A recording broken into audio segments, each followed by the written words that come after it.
कल 9 अगस्त इस पवित्र श्रावण महीने की अंतिम दिन पूर्णिमा तिथि है और रक्षाबंधन भी है, सावन की पूर्णिमा है।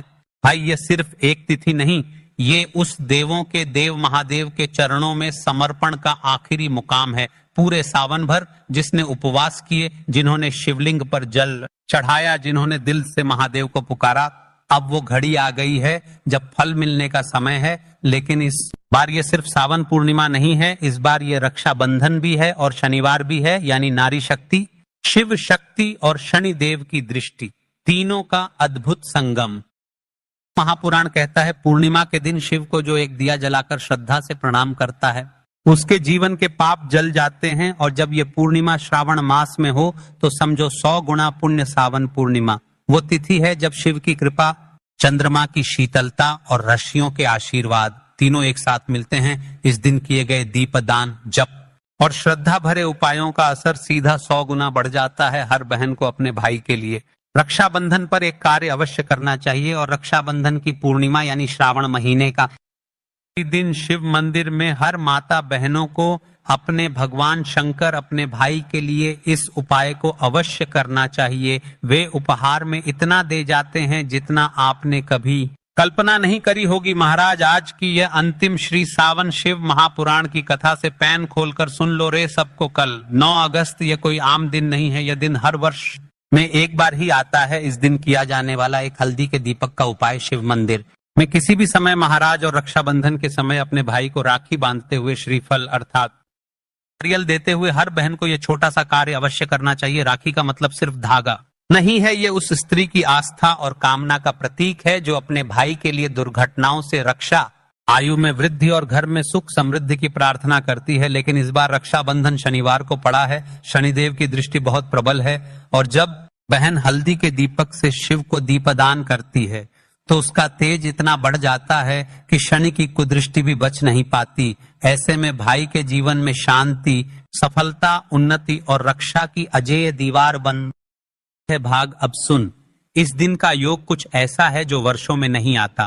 9 अगस्त सावन पूर्णिमा, रक्षाबंधन, बहन भाई का पवित्र पर्व, शनिवार, शनिदेव की दृष्टि का दिन, प्रदोष काल, शिव को सबसे प्रिय समय यानी इस दिन किया गया एक दीपक का उपाय तेरे जीवन में 108 जन्मों के दोष मिटा सकता है और यही उपाय है हल्दी का दीपक भाग 4। हल्दी का दीपक क्यों? हल्दी लक्ष्मी का रूप है, दीपक शिव का रूप है। जब तुम हल्दी से बना दीपक जलाते हो तो शिव और दोनों प्रसन्न होते हैं और अगर ये दीपक प्रदोष काल या रात्रि 9:15 के बाद जलाया जाए तो उसका असर तुरंत दिखता है। दिया लो मिट्टी या पीतल का चलेगा, उसमें थोड़ा सा सरसों का तेल या घी भरो, एक लंबी बत्ती डालो, अब थोड़ी हल्दी मिलाकर उस दिए को पीला कर दो। इसे महादेव के सामने घर के ईशान कोण या तुलसी के पास रखकर शिव जी का मूल मंत्र जपो, ओम नमः शिवाय, कम से कम 108 बार। फिर भाई के नाम से प्रार्थना करो उसकी रक्षा, समृद्धि और सफलता के लिए। देखिए महाराज, एक सच्ची घटना,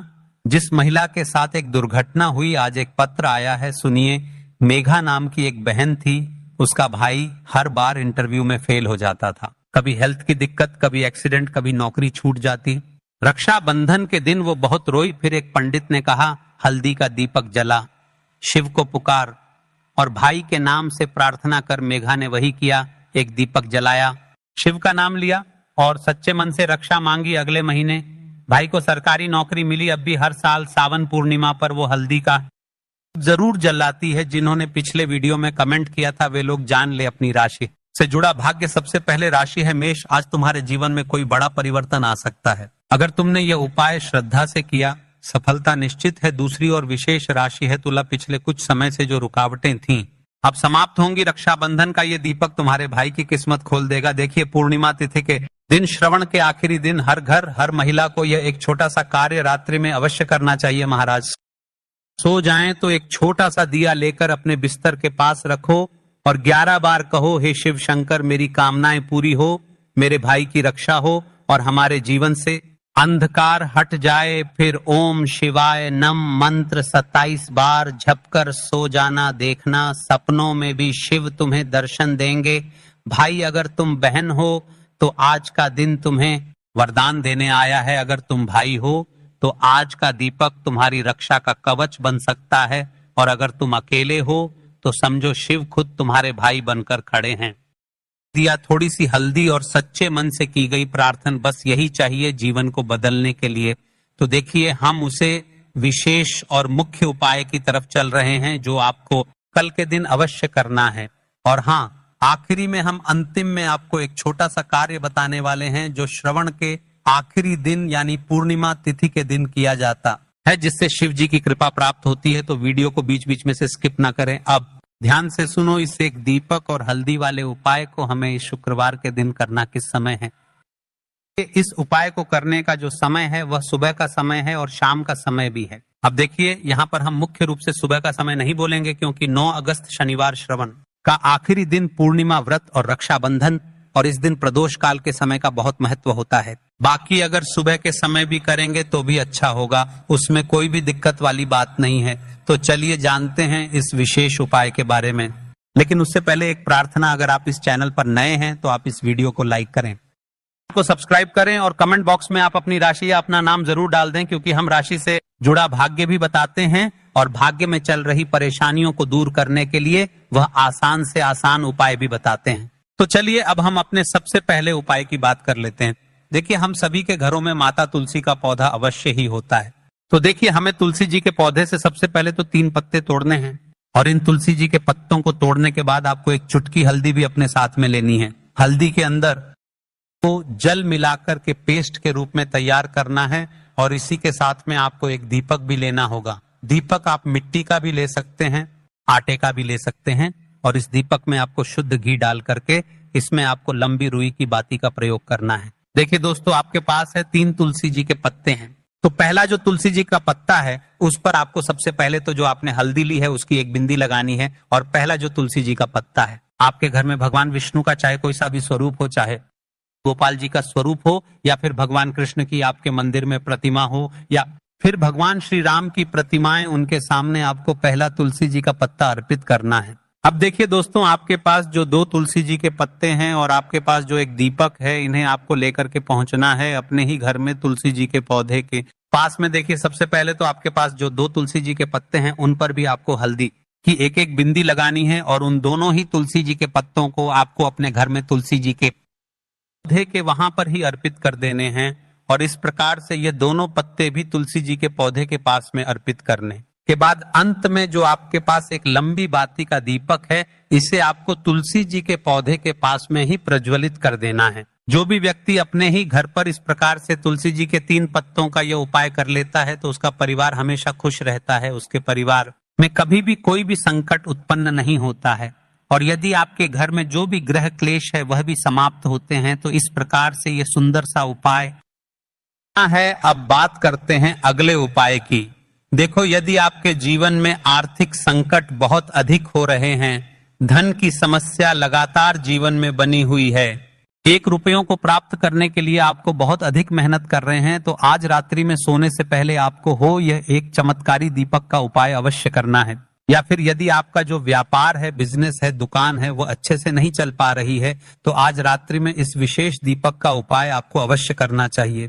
देखो दोस्तों, दीपक हमारे घर में सभी नकारात्मक को बाहर करता है। यह उपाय आपको साल में केवल 1 बार करने का ही मौका मिलता है। देखिए, इस उपाय के लिए आपको तुलसी जी की जो सूखी लकड़ी होती है उसे ले लेना है। देखिए दोस्तों, यदि आपके पास पुरानी तुलसी जी की लकड़ी है तो उसे आप ले सकते हैं, और यदि आपके घर में तुलसी जी जो लकड़ी है वह सूखी हुई है तो उसकी लकड़ी आप तोड़ करके इस्तेमाल कर सकते हैं। लेकिन आपको ध्यान रखना है कि सूर्यास्त से पहले पहले ही आपको ये जो तुलसी जी की लकड़ी है इससे अवश्य ही तोड़ लेना है। तो उपाय के लिए आपको सबसे पहले तो एक मिट्टी का दीपक लेना होगा। चाहे तो आटे का दीपक भी ले सके, क्योंकि आटे का दीपक सभी दीपक में सर्वोत्तम माना गया है। इस दीपक के अंदर आपको शुद्ध घी का प्रयोग करना होगा और इससे दीपक के अंदर आपने जो तुलसी जी की लकड़ी ली है उसे भी रख देना है। लेकिन यह जो तुलसी जी की लकड़ी है इसमें आपको चारों तरफ अच्छे से घी लगा लेना है। जो तुलसी जी की लकड़ी है, यदि आप उपाय करते हैं और बहुत ही शीघ्रता से जल जाती है, तो इसके लिए आपको एक कार्य करना है। आपको ले लेनी है और उस रुई को आपने जो तुलसी जी की लकड़ी ली है उस पर अच्छे से चारों तरफ लपेट देनी है। तुलसी जी की लकड़ी के ऊपर रुई लपेटने के बाद इसे आपको पूरा घी के अंदर डुबो लेना है। अब इसे आपको बाती के रूप में प्रयोग करना है। अब दोस्तों, इस दीपक को आपको प्रज्वलित कहाँ करना है? तो इस दीपक को आपको या तो भगवान विष्णु के सामने प्रज्वलित करना होगा, या फिर आपको भगवान श्री राम के सामने प्रज्वलित करना होगा, या फिर भगवान कृष्ण के सामने यानी कि भगवान विष्णु अवतार हैं उनके सामने आप यह दीपक प्रज्वलित कर सकते हैं, या फिर आप इस दीपक को माता तुलसी जी के सामने भी प्रज्वलित कर सकते हैं। पूज्य गुरु जी ने बताया है कि जो भी व्यक्ति इस प्रकार से तुलसी जी की डंडी से यह दीपदान कर देता है, उसके जीवन में कभी भी धन की समस्या नहीं होती है। इसीलिए आपको यह पूरे साल में केवल एक बार ही मौका मिलता है। इस उपाय को करके देखना, आपकी सभी इच्छाएं जरूर पूर्ण होंगी। ये जो उपाय है रात्रि में सोने से पहले करना है। ये इस उपाय के लिए आपको 2 हरी इलायची लेनी। हरी इलायची आपको साबुत लेनी है, खंडित नहीं होनी चाहिए। और इसी के साथ में आपको मात्र थोड़ा शहद लेना है। शहद आपको मात्र आधा चम्मच या फिर उससे भी कम ले लेना है। और इसी के साथ में आपको एक दीपक ले लेना है। दीपक आप चाहे तो मिट्टी का भी ले सकते हैं, और आप चाहे तो शुद्ध आटा मढ़कर उसका दीपक भी आप तैयार कर सकते हैं। इस दीपक के अंदर आपको मौली का जो धागा आता है कलावा का, उसकी बाती का प्रयोग करना होगा। यानी कि इस दीपक के अंदर आपको लाल रंग की बाती का प्रयोग करना होगा। के अंदर आपको शुद्ध घी का प्रयोग करना होगा। अब ये सारी सामग्री लेकर के आपको अपने घर में जो भी मंदिर है वहां पर पहुंच जाना है, और आपको माता लक्ष्मी के किसी भी स्वरूप के सामने बैठ जाना है। अगर माता लक्ष्मी की फोटो है, माता लक्ष्मी की प्रतिमा है, तो उनके सामने आपको बैठ जाना है। अगर माता पार्वती की प्रतिमा है तो उनके सामने आपको बैठ जाना है। यानी कि किसी भी माता के स्वरूप के सामने आपको बैठ जाना है। अब देखिए, सबसे पहले तो आपको माता रानी के सामने थोड़ी सी चावल की ढेरी बना देनी है, आपको माता रानी के सामने रखना है। उसके बाद आप जो एक दीपक लेकर के गए हैं, दीपक को आपको उन्हीं चावल के दानों के ऊपर रख देना है, और फिर इस दीपक को आपको माता रानी के सामने प्रज्वलित कर देना है। देखिए, इस दीपक को प्रज्वलित करते समय आपको ओम महालक्ष्मी नमः इस मंत्र का लगातार जाप करते रहना है। दीपक को प्रज्वलित करने के बाद आप जो 2 हरी इलायची लेकर के गए हैं, उसमें से एक हरी इलायची को तो आपको उसी दीपक के अंदर डाल देनी है, और वहीं पर आपको 21 बार ओम महालक्ष्मी मंत्र का जाप कर लेना है। अब आपके पास जो शहद है और एक हरी इलायची है, उसे सीधे आपको लेकर के पहुंच जाना है भगवान शिव के मंदिर में। पूज्य गुरु जी ने बताया है कि यह उपाय आपको सिर्फ और सिर्फ शाम के समय ही करना होगा। शाम को जब भी सूर्यास्त का समय होता है तो उस समय आपको यह उपाय करना है। लेकिन सबसे पहले तो आपके पास जो एक हरी इलायची है, उसे आपको उस शहद के अंदर अच्छे से डुबो देना है। यानी कि शहद का लेपन उसे हरी इलायची पर चारों तरफ आपको कर देना है। अब ये जो शहद से युक्त हरी इलायची है, इससे आपको भगवान शिव के शिवलिंग पर अर्पित कर देनी है, और आपको वो श्री शिवाय नमस्तुभ्यम इस मंत्र का लगातार जाप करते रहना है। फिर इसके बाद आपको एक लोटा जल भी अपने साथ लेकर के जाना है। तो यह एक लोटा जल भी आपको धीरे धीरे शिवलिंग पर समर्पित कर देना है, और आपको श्री शिवाय नमस्तुभ्यम इस मंत्र का जाप करते रहना है। फिर इसके बाद आपको अपने घर आ जाना है। इस प्रकार से आपको यह उपाय कर लेना है। तो चलिए जान लेते हैं गुरु जी द्वारा बताए गए दूसरे उपाय के बारे में। देखिए, इस उपाय के लिए आपको लेना है 11 चावल के दाने। गुरु जी ने कहा है चावल के दाने खंडित नहीं लेने हैं, बिल्कुल साबुत होने चाहिए। उसके साथ में आपको लेना है एक बेलपत्र। बेलपत्र का भी एक नियम है। अगर आपके पास बेलपत्र नहीं है तो आप शिवलिंग से उठाकर उसको पुनः शुद्ध जल से धोकर इस्तेमाल कर सकते हैं। इस प्रकार आपको बेलपत्र लेना है। इसके बाद आपको एक लोटा जल लेना है। अब ये सब सामग्री लेकर आपको जाना है महादेव के मंदिर में। आपको उत्तर साइड में खड़े हो जाना है, और सबसे पहले आपको एक बेलपत्र अपने हाथ पर और 11 चावल दाने रखकर शिवलिंग के ऊपर अपना नाम और गोत्र बोलते हुए समर्पित कर देना है, और ओम नमः शिवाय श्री शिवाय नमस्तुभ्यम का लगातार जाप करना है। अब आपको जो एक लोटा जल साथ में लेकर आए थे, उसे धीरे धीरे बेलपत्र और चावल दाने के ठीक ऊपर आपको समर्पित करते जाना है, और शिव पुराण के मूल मंत्र श्री शिवाय नमस्तुभ्यम का 11 बार जाप करना है, और अपनी मनोकामना बोलते जाना है। देखो, बस छोटा उपाय करना है, देखना एक दिन आपके सब काम बनने लग जाएंगे। गुरु जी का बहुत ही विशेष उपाय है। चलते हैं तीसरे उपाय की तरफ। देखिए, इस उपाय के लिए आपको एक तांबे के पात्र के अंदर सबसे पहले अपने घर से शुद्ध जल लेना है। फिर इसी के साथ में आपको मात्र थोड़ा सा शहद लेना होगा। शहद आपको आधा चम्मच या फिर उससे भी कम लेना है, और इसी के साथ में आपको एक प्यारी सी बेलपत्र ले लेनी है। बेलपत्र यदि आपको नहीं मिल पाती है तो भगवान शिव के शिवलिंग पर चढ़ी हुई बेलपत्रों को आप पूर्ण शुद्ध जल से के उपयोग कर सकते हैं। और बेलपत्र जो है वह कहीं से भी कटी फटी खंडित नहीं होनी चाहिए। अब ये तीनों सामग्री लेकर के सीधे आपको पहुंच जाना होगा भगवान शिव के मंदिर में। यह उपाय सुबह से लेकर के शाम तक किसी भी समय कर सकते हैं। देखिए, सबसे पहले तो आपके पास जो शहद है उससे आपको अपने सीधे हाथ की चिंठी उंगली के जो पास वाली उंगली होती है अनामिका उंगली, उसमें थोड़ा सा शहद आपको लेना है और इससे फिर आपको शिवलिंग पर जहां माता अशोक सुंदरी का स्थान होता है वहां पर आपको ओम निर्माण करना है। लेकिन जलाधारी के बिल्कुल बीच में जो स्थान होता है उसे माता अशोक सुंदरी का स्थान कहते हैं और इसी स्थान पर आपको शहद से ओम का निर्माण करना है। अब दोस्तों, आपके पास जो एक बेलपत्र है उसे आपको अपने सीधे हाथ की हथेली पर रखना है और महादेव से आपको अपनी विशेष मनोकामना, आपके जीवन में जो भी संकट चल रहे हैं, जो भी समस्याएं चल रही हैं, जो भी जीवन में दुर्भाग्य बना हुआ है, आप अपने किसी भी कार्य में सफल नहीं हो पा रहे हैं, तो जिस भी प्रकार की आपकी समस्या है उसे दूर करने आपको महादेव से प्रार्थना कर लेनी है। और फिर यह जो एक बेल पत्र है इससे इसे आपको शिवलिंग पर माता अशोक सुंदरी वाले स्थान पर समर्पित कर देनी है। देखिए, जहां पर आपने ओम का निर्माण किया है उसी के ऊपर आपको यह बेलपत्र भी समर्पित कर देनी है।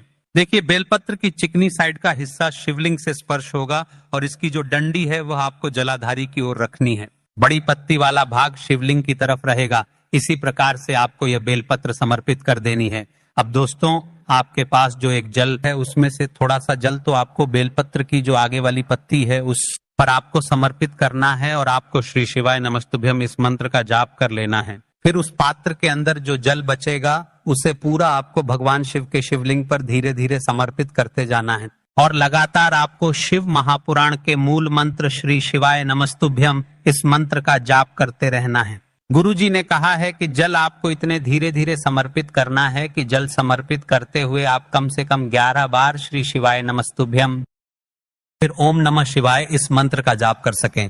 फिर इसके बाद वापस आपको अपने घर आ जाना है। इस प्रकार से आपको यह उपाय कर लेना है।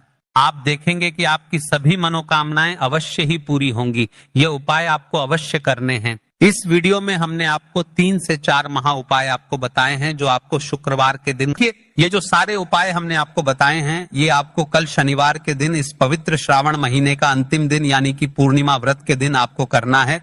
और हाँ, इस वीडियो में हमने आपको वह उपाय भी बताए हैं जो आपको रक्षाबंधन के दिन हर बहनों को करने चाहिए। तो आज की वीडियो में इतना ही। यदि आपके मन में उपाय से जुड़ा कोई सवाल है तो आप कमेंट बॉक्स में पूछ सकते हैं, या फिर आपको कोई अन्य समस्या है जो समाप्त नहीं हो पा रही तो उसे समस्या से जुदा भी आप सवाल कर सकते हैं। मिलते हैं अगले वीडियो में। श्री शिवाय नमस्तुभ्यम।